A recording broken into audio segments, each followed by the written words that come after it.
Hello, everyone. Welcome to In the Cordon, the place where every cricketer wants to be. I'm your host, Callum Dunk, and thank you so much for tuning in to another episode of the podcast.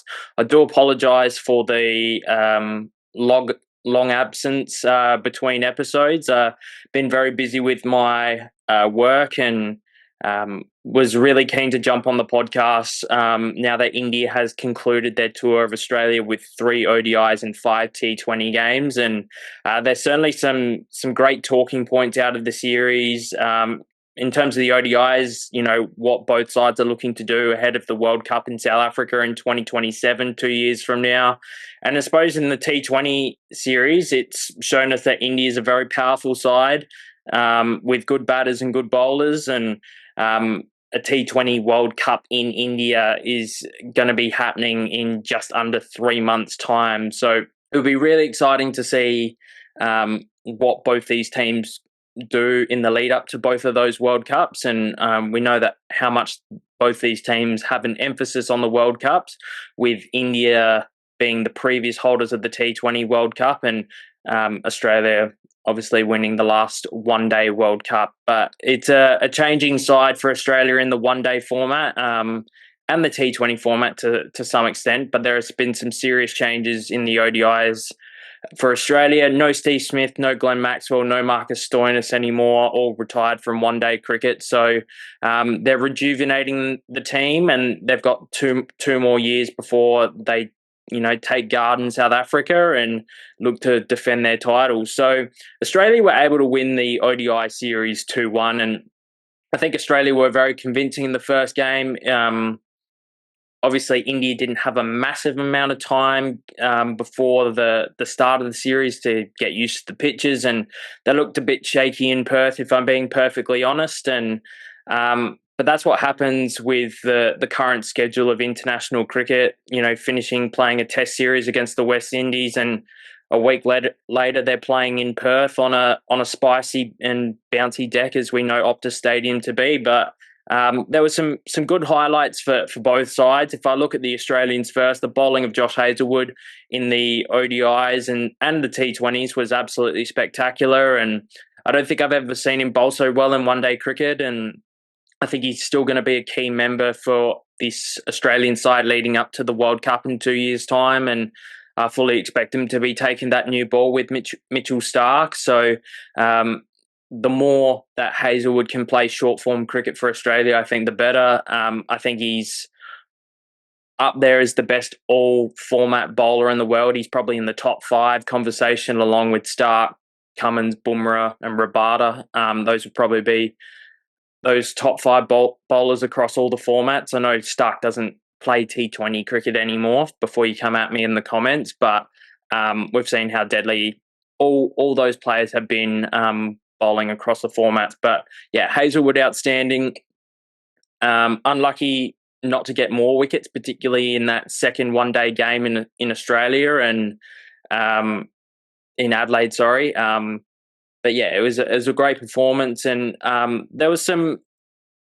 We saw what Australia might be looking to do going forward, as once again we head towards that World Cup in 2027. The selection of Matthew Renshaw to bat in the middle order was an interesting one for me. I don't mind the selection. I thought it might have been just a sort of good way to look at him ahead of the Ashes series, but we've seen now that Jake Weatherald's been given the nod at the top of the order and will most likely make his test debut in Perth. So I didn't mind what I saw from Renshaw. Didn't get much of a chance to bat in the first game, chasing a small total. Made a nice run of ball 30 in Adelaide, threw his wicket away in Adelaide, and then he was able to get a nice 50 in Sydney. And I think if he had have gone on to make 100 in one of those innings, there could be a different could have gone differently for him, and he would have got the nod. But I certainly think that he'll get his chance at test level once Khawaja's finished. But I think it's a player that the side should stick with and see if it's a good fit going forward. And I think his versatility to bat anywhere from 1 to 6 will be something that will be very valuable. I like the look of Cooper Connolly, particularly in that Adelaide game. I've been really critical of the selections of Cooper Connolly over the last 12 months, and I don't think he's necessarily done enough to earn an opportunity ahead of some other players. I was pretty critical when he made his Test debut in Gaul, and I want the kid to do well. He's only 22 years of age, but that innings in Adelaide would certainly a glimpse into the future of what this man can do for Australia. And I like the way he was able to show patience, but when there was a bad ball to put away, he certainly put it away. I thought the way that he played through point and cover in particular was very impressive. I certainly think he's a player that the side's going to stick with, and hopefully he matures over the next couple of years. Really like the look of Mitch Owen in Adelaide too. I thought he played pretty well to support Cooper Connolly, and was able to really sort of showcase that he can be a finisher in this one-day team. I know he had a pretty quiet T20 series, and he would have been hoping for a little bit more, but I really like the look of him with the bat, certainly at number 6 or 7, and another project player for Australia, and hopefully he matures well over the next couple of years. And Xavier Bartlett, when he played in Adelaide, I thought was really good. The way he was able to swing and move the ball. I think he is someone that should be pretty close to playing most games for Australia in the one-day format. I really liked what he was able to do against the West Indies a couple of summers ago, and he's certainly been impressive since his breakout Big Bash performance a couple of years ago. So, that's some of the Australian highlights. It was obviously very good to see Virat and Rohit Sharma in Australia for one final time. And Virat obviously didn't have the games that he wanted in those first two, and I was pretty disappointed watching on the phone at work whilst I was pretty disappointed watching and just seeing him get out for a duck. I was just really looking forward. If only he had hung on for about 45 or so minutes, I would have been able to get there and watch him one last time. And I've always enjoyed watching Virat Kohli over the years in Australia. I remember his maiden Test 100. I remember the game that he scored 2 hundreds in Adelaide, the famous Philip Hughes Remembrance Test. Unfortunately, couldn't get India over the line in that game, thanks to some brilliance from Nathan Lyon taking 12 in that game. But Australians have loved watching Virat Kohli play. His anger, his flair is something that we've certainly enjoyed. And obviously, Rohit Sharma is such a classy player as well, was able to peel off a nice 73 in Adelaide. Unfortunately, threw that one away, but he was able to get 121 not out in that last game in Sydney. And the key question is for India, can these two players make it to the World Cup in 2 years' time? And I think for India, because they've got so many players knocking on the door, they can afford to take it series by series, and they've got so many ready-made players that could come in. You've got the likes of Abhishek Sharma, who could seriously come in at the top of the order and complement Gill as he does in T20s. Jaswal's not even getting a game in this one-day team, and we've seen what he's been able to do in the Test match format. And there's questions, but these two players have earned the right to try and grit it out for the next 2 years. They deserve the first opportunity because they've been so good for India. Virat Kohli over 50 one-day hundreds. Rohit Sharma, I believe, hit his 33rd 100 in Sydney and 9th against Australia. So he loves obviously playing against Australia. But I think there's only about 20 to 25 games or so before the next World Cup. So if they can obviously perform and peel off a really good innings, once every 3 or 4 games, I certainly think that they're going to stick with those two players. And obviously they're big time performers. So I think India is actually in a really great position with their one-day team because the depth of Indian cricket is spectacular, and they've got a number of players who are either playing Test cricket or playing T20 cricket that could seamlessly fit into this one-day lineup for me. And I certainly think that they're going to be hard to beat in a couple of years' time, given despite South Africa being quite bouncy and almost Australian-like conditions, I still think they perform really well on flat tracks. Let's look ahead. Well, let's talk about Harshit Rana. I thought he was quite good in the one-day series, took four wickets in Sydney, was able to peel off some handy runs as well, and I think he's been able to pick up a yard of pace since we last saw him out here in the couple of test matches he played last year. So, really like what I saw from Harshit Rana. Obviously, no Bumrah playing in the one-day series, but I think it just shows the depth of Indian cricket when players like Harshit are performing quite well. And I just marvel at the depth of players that they've got and fast bowlers that they've got in the Indian setup at the moment. But let's look at the T20 series, which India were able to win 2-1.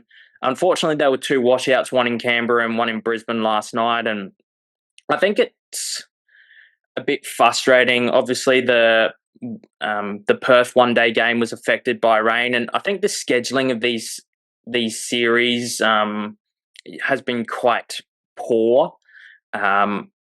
There's a lot of rain in Australia, despite it, being spring here and nearly summer now. We're a couple of weeks till officially summer. I think the scheduling of these series needs to take place in that February time slot. I get that there's a T20 World Cup in February this year, and they're a little bit hamstrung when they could schedule these games in due to the Ashes taking place, 5 test matches over about 7 weeks. So I do understand that one-day cricket is not a high priority anymore as it once was, particularly with a T20 World Cup just around the corner. But I think in Australia, I really love the old setup that the first ball of the summer was the first ball with a red ball at the Gabba, and obviously that's being moved to Perth now, and that's fine. That sort of doesn't bother me, but I still think the first ball of the summer officially should be Test cricket, and I'd like to see it go back to what it was, just due to the weather conditions that we have experienced previously, and obviously a bunch of one-day cricket being played up in far north Queensland in September, which I still think it's too early for cricket with AFL finals going on as well. But if we get back to the T20 series, sorry for ranting on, I thought Hazlewood was seriously good in the first couple of games that he played, particularly that game in Melbourne, just able to bowl superb line and length. And I think he's primed for a massive Ashes series. And he's just improved so much since sort of those COVID years of IPL, where he was able to go and play with Chennai, win a championship under MS Dhoni, and then he was able to get a really nice pay packet to go and play for RCB for a couple of years. So, Hazlewood has seriously improved his T20 bowling, and he's always been a pretty solid bowler, but the way that he's been able to pick up over the last maybe three to 4 years has been seriously impressive. Really like Tim David batting at number 4. I think the opportunity to get him higher up the order, face more balls, we've seen how destructive he can be. Australia is obviously going for a lot of power in that middle to lower order, with the likes of Tim David, Marcus Stoinis, Glenn Maxwell, potentially Mitch Owen as well, playing in that team. But I really seriously rate Tim David, and I'd really love him to play some ODI cricket for Australia. And if he had batted for another 5 overs in that game in Hobart, I think Australia would have certainly won that game, and it would have been a dangerous total for India to chase. And I really like Marcus Stoinis being back in the side. Retired from one-day cricket, didn't participate in the Champions Trophy, but the role that he was able to play with the ball as well as the bat in Hobart, I think he's a really, really solid player, really good finisher, and I certainly would like him to see probably higher up the order. I know I just said I really like Tim David at number 4, but I do think that Marcus Stoinis is someone who needs a few extra deliveries to get himself in, and then he's able to catch up later on in his innings. And we've seen when He's batted up the top of the order for the Melbourne Stars. He's been able to be one of the most prolific run scorers in Big Bash. And I know that Mitchell Marsh and Travis Head are certainly going to be the 1-2 combination at the top of the order, looking ahead to that World Cup. But could Marcus Stoinis potentially bat at number 3, Josh Inglis number 4, Tim David 5, Maxwell 6, and Mitch Owen 7, something along those lines. And I've been really impressed with Nathan Ellis. I think he's been able to actually pick up an extra yard of pace, and he's continuing to develop those slower balls, which is we've seen be so effective when he's played for Australia in the past, and gone on to play IPL, Big Bash cricket, and other various T20 leagues overseas. So really like what he's been able to do. You'd think at the World Cup it's going to be Hazlewood, Nathan Ellis, and probably Pat Cummins if he's fit and available. But obviously I expect Xavier Bartlett to be around that squad. If we look at an Indian point of view, I thought Abhishek Sharma was seriously impressive throughout this series. If it hadn't been for those couple of washouts, I think he could have played some super extraordinary innings, and he just hits the ball so clean, so crisp, able to play through covers, through mid-wicket so well. And when he plays straight, we've seen him and Travis Head be such a dangerous combination for the Sunrisers Hyderabad over the last couple of years. I think Gill, once again, continues to showcase how good of a player he is. We've seen what's happened since he's taken over the captaincy in the Test match format, and the sense of responsibility that he seems to be holding as one of the leaders of Indian cricket is very impressive. And I fully expect within the next couple of years that he'll be captaining India in all 3 formats. Surya Kumar Yadav, I thought he captained very well throughout this series, and I think he was able to change his bowlers very well. He was able to sense points in the game to bring his, deadly spinners back into the attack, and he didn't, he was able to peel off a couple of 30s and 40s throughout the series, but he's just a seriously impressive player that we've been able to see over the last plenty of years for the Mumbai Indians, but particularly since he's taken over the captaincy of this T20 side, I think it's been able to elevate his game. Chakravorty, I thought, was very good with the ball in this series. Australians have obviously struggled with mystery spin for quite some time, and it'd be pretty hard to play against Kolkata Knight Riders with Sunil Narayan and Chakravorty in the same team. And he's the way that he's able to hold the ball. You're not able to pick up which way it's turning.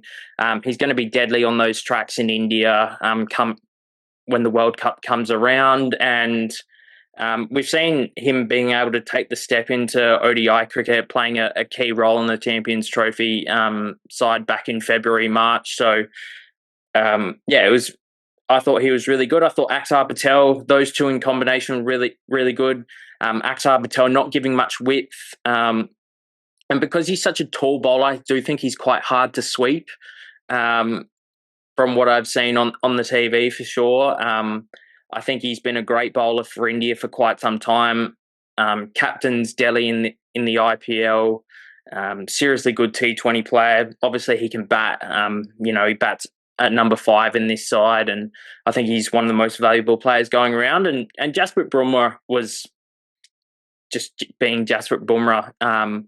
The way that he's able to trouble the batsman, he doesn't give you much. The way he's able to swing the ball, everything with his actions suggests it should be coming into the right-hander, but the way that he's able to swing the ball away from the right-hander now is seriously impressive.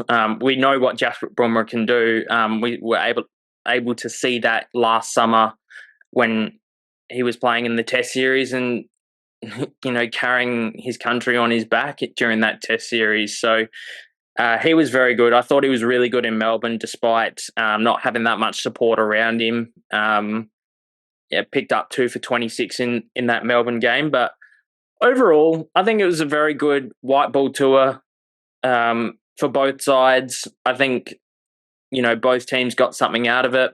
I think India is certainly the more settled lineup when it comes to both formats. I think obviously there's question marks for Virat and Rohit over the next couple of years, but I still think that there's players that they could easily pull in if either of those players dropped out of form. And I still think that Australia's changing their lineup a little bit too much. Obviously, I know there's some preparations going ahead for the Ashes with Travis Head and Josh Hazlewood not playing those last couple of games, but I do think that the Australian side is not particularly set leading into this World Cup, and I think India's got a very set team. They've got a very set squad of 15 or so players, and the quality of players that India have sitting on the sideline. Sanju Samson played the first game and first couple of games, and then wasn't seen afterwards. So if you've got someone like Sanju Samson sitting on the sidelines as your reserve keeper, I think your team's in pretty good shape. So that's my thoughts on the India's white ball tour of Australia. 3 ODIs, 5 T20s. Looking ahead, we'll certainly have videos for the Ashes. We'll be doing a series preview for the Ashes as well as India v South Africa, with that test starting on Friday. So make sure that you tune into the podcast for that, and we'll see you on our next episodes. Cheers.